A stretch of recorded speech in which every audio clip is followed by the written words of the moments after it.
Hey everyone, and welcome. Today, we are diving into a really fascinating topic, a connection that you might not have ever thought about, the link between those rising temperatures outside and, believe it or not, the timing of a baby's birth. So picture this. On one side, you have global temperatures climbing higher and higher, something we're all pretty familiar with. And on the other side, you have this quieter but also concerning trend. The rate of preterm births is also on the rise. So the big question we're tackling today is, are these two things just happening at the same time, or is there something deeper connecting them?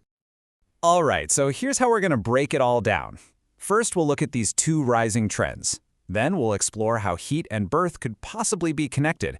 We'll dig into the scientific evidence, understand what this does to the human body, and we'll wrap up with some really practical advice on staying safe. Let's get right into it with Section 1, Two Rising Trends. We're going to look at the scale of this troubling parallel. Okay, so let's start with the trend we all know and feel. Our main source for this, a 2014 review from the journal Midwifery, points out that our planet has warmed up by about half a degree to a full degree Celsius since the mid-1900s. This is kind of the backdrop for our entire story today. Now, here's the other part of the puzzle. Preterm birth, which, already affects a lot of infants, isn't a static problem.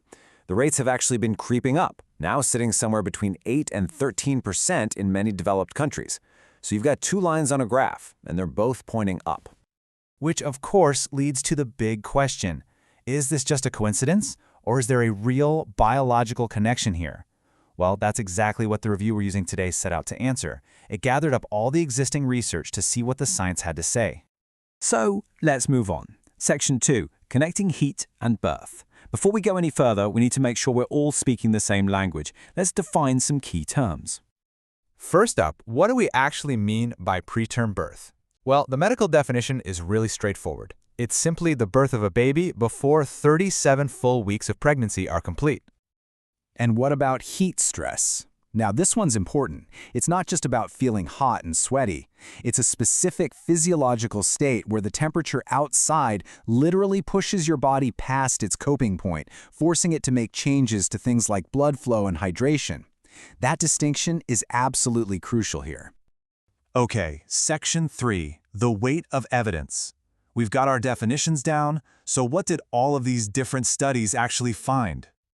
And here it is, the big takeaway, right from the source. After looking at all the data, the authors concluded that the weight of evidence supports a real association. In other words, it's probably not just a coincidence. The link seems to be real. Now, this table is so interesting because it shows you how science really works, It's not always a straight line. You can see most studies, like the ones from the US and Spain, found a pretty clear link, but not all of them did. A study in the UK, for instance, didn't find that connection.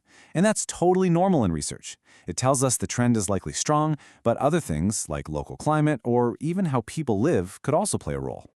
Let's just pull out one number to make this feel a little more real.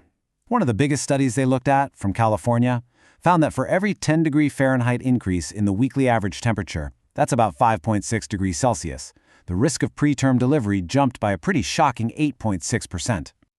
All right, on to Section 4, a body under stress.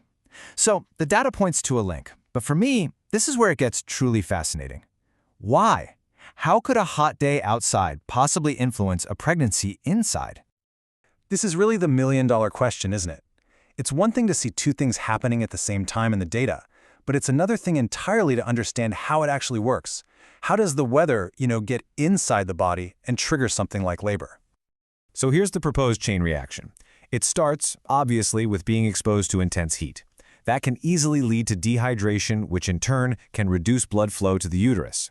At the exact same time, the heat is a physical stressor on the body, which can cause the release of stress hormones like cortisol. The researchers think that this 1-2 punch, less blood flow plus more stress hormones, might just be the trigger that kicks off preterm contractions. That brings us to our final section, staying safe in the heat. So, knowing all this, what can actually be done? How do we turn this science into something practical?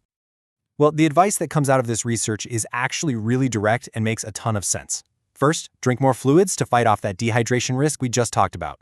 Second, whenever you can, stay in cool, air-conditioned places to give your body a break.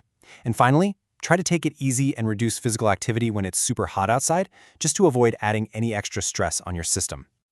So, if you remember just one thing from all of this, let it be this.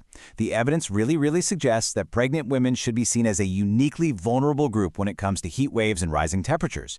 This isn't just about feeling uncomfortable, it's a real health issue for both the parent and the baby. And that leaves us to the final, bigger question to chew on. This link between the weather and preterm birth is something most of us probably never even considered. As our planet keeps warming, what other hidden health challenges, what other unexpected connections are just waiting for us to discover?